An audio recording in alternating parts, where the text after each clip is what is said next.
This is part two of the Air Force versus Coast Guard. If you haven't seen part one, just click over here down in the description box or up top where there's going to be a little icon box that you can click and get the full interview. There's a lot of really good content in this, so definitely check that out before you watch this one just so you can get a full idea of everything.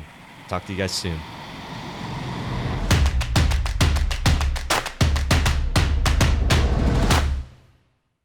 Let's say you're doing a 4-year tour in the Air Force and Coast Guard. What is that experience like?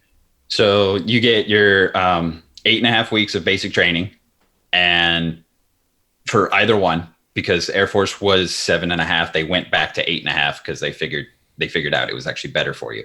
Um, so you do your basic training, you get out of that. With the Air Force, you're going to go directly to your job school. Like there's no in between there. Whereas Coast Guard, you go directly to a location. You go to your next unit, and you start out as what is called a non-rate. And I'm sure your channel has covered that, the differences there. So your first unit in the Air Force, you're going through training. And so it's still basic training into the next unit. You can't do much. You have to stay in uniform constantly until you earn the time and experience to be able to start taking off the uniform, walk around in your civilian clothes, yet still in that respectable manner. Whereas Coast Guard already now trusts you to make the right decision and go through that aspect. How long would you say that in the Air Force that you are treated kind of like a non-rate, or not a non-rate, but like as a recruit? You're still treated, yeah, as a recruit when you're going through. There's different phases. They have the 1, 2, 3 phase. Different locations have different rules on how long that'll last, and it's also based off of how long your school is. I believe mine was about 3 months, whereas there's intelligence has to do a full year, and they actually have to switch locations, so it's a little bit more different. For us, it was after the first month, you're good to go as far as like you can take off your civilian attire during your downtime, but you're still not allowed to leave base yet. And then a couple weeks after that, they start based off of how you're performing. They'll give you that trust to be able to go off base. So 3 months in addition to the 2 months that you're in basic training. Yes, yes. So for me, it was 3 months of what they call tech school or A school for training for my job. Okay, and so you do your 2 months basic training, then 3 months of the tech school, and then you get to your first unit. What is that experience like? Getting to your first unit, you have no idea. Like at that point, you don't know how everything works. You're now just getting into the fleet, and you're there. You still have kind of that recruit mentality, so you're like getting out of the way of everybody. Sir, yes, sir. No, sir. Yes, ma'am. No, ma'am. And you're just like rigid, standing at attention the entire time. They don't really explain to you the difference here, what it's going to be like in the fleet, because they want you to maintain that military discipline. So do you find that in the Coast Guard, because you get to your unit and you're with people that are a bit more casual, just kind of depends on where you are, like if you're on a cutter or if you're at a land unit, but Right. um, is it a bit more like what's the big difference between But the two? it's a little bit more relaxed. I mean, you get to your first unit, you still have that recruit mentality. You're still calling out petty officers, calling out chiefs, calling out officers, and like the lower end force like that you're working with, they're like, whoa, whoa, whoa, slow down. We're now teammates. We now are going to be on that personal level of knowing each other and getting each other's back. And so that mentality is a little bit different. Like, especially I was at a station. So I dealt with a crew that we were tight. We had to rely on each other for when we got underway to make sure that if something goes wrong, I got your back no matter what. Whereas in the Air Force, it was a little bit more of a structure, chain of command, personnel type thing, where it's like you got a number, you ain't got a name. So you found that the Air Force kind of depersonalizes you a little bit more than let's say like the Coast Guard. A little bit, but with that, it's because of the grander scale of the force. When you go to the, like, you're still a number in the Coast Guard, of course, on the grander scale of like the Coast Guard. But when you're at that unit knows your name. It knows who you are. So when you're wearing both name tags, they actually know your name as well as the Coast Guards. Whereas with the Air Force, it's a little bit more Air Force. You're just a number. You're here to do a job, do your job. And so it's a little bit more, yeah, depersonalized, as you said.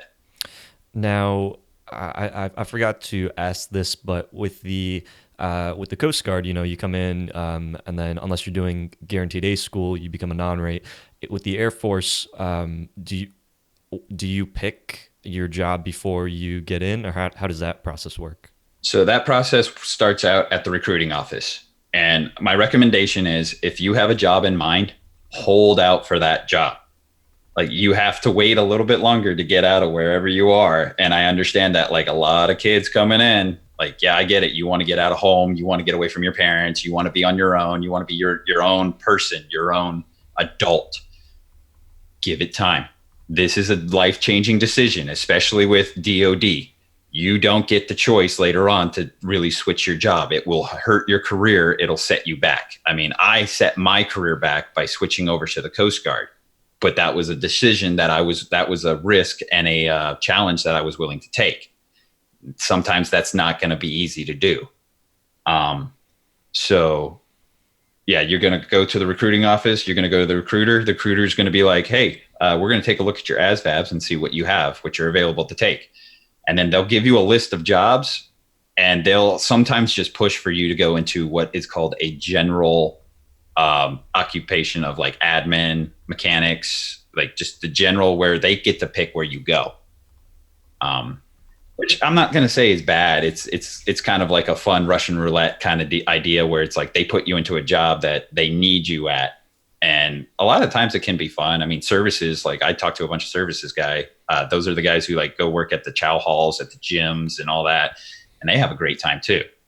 So it's really on what you think you're going to want to do. Like if you're going to want to do a career, wait and pick your job. Now, how do you know, like, if this, because like how long did you have to wait to go to your job? I actually did what was called a delayed enlistment. So I waited about a year to get the job I wanted, or I thought I wanted.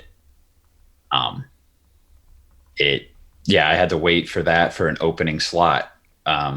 Whereas, like, as you've probably told your viewers, the Coast Guard, you come in, you go straight to that first unit. You get to then go through and possibly, like, you can take a week off from your job and go view what other jobs do, what other rates are doing, and decide, hey, which one do I feel that I want to do more? And so Coast Guard gives you a little bit more leniency in that aspect, whereas the Air Force, you don't get that at all. So how do you know if this would be a job well suited for you? I mean, there's so many aspects that come into play, like the culture of the different types of job. Like just because it's the Coast Guard or just because it's the Air Force, that's just a large pool of people. But then you also start getting more secular, and you start getting a lot more different types of work cultures, depending on which rates you go or which MOS or whatever. How do you know in the Air Force, like, that this would be something that would be maybe a good job or well suited for you? That is a very challenging thing. And a recommendation I can make is, like, read up as much as you can. I know that there's going to be jobs where it's like, this does, like, a lot of the jobs, even the easy ones, are like, they don't tell you what a day-to-day operation is. So honestly, if you want to know, I recommend trying to look up like different units and maybe give them a call and be like, hey, could you give me an idea of what your day-to-day life is? And they'll try and give you as much as, like, some of them may tell you to kick rocks. It's dependent upon the person at that point. But hopefully you'll be able to get somebody who will be able to sit down and say, like, yeah, this is what we do. And then they can give you the unclassified version of what they're allowed to tell you on day-to-day operations.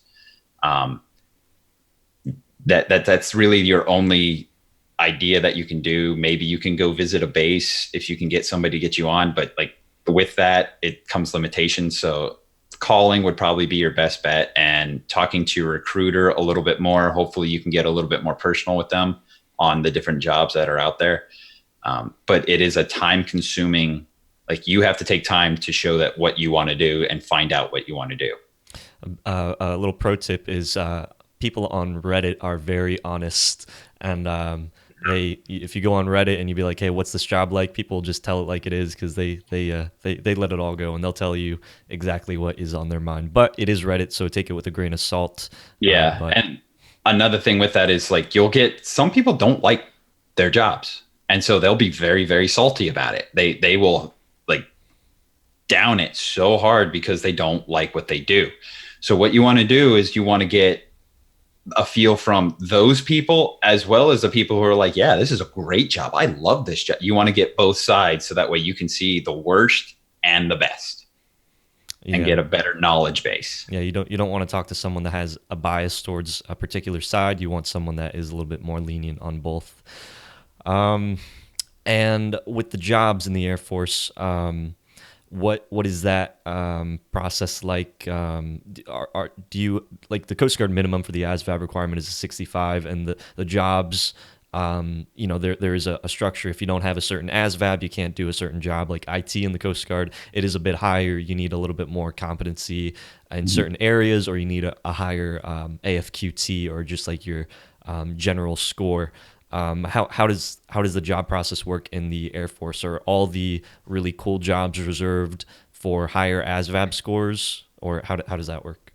Like that comes back to depending on the job, depending on what you need to learn and everything.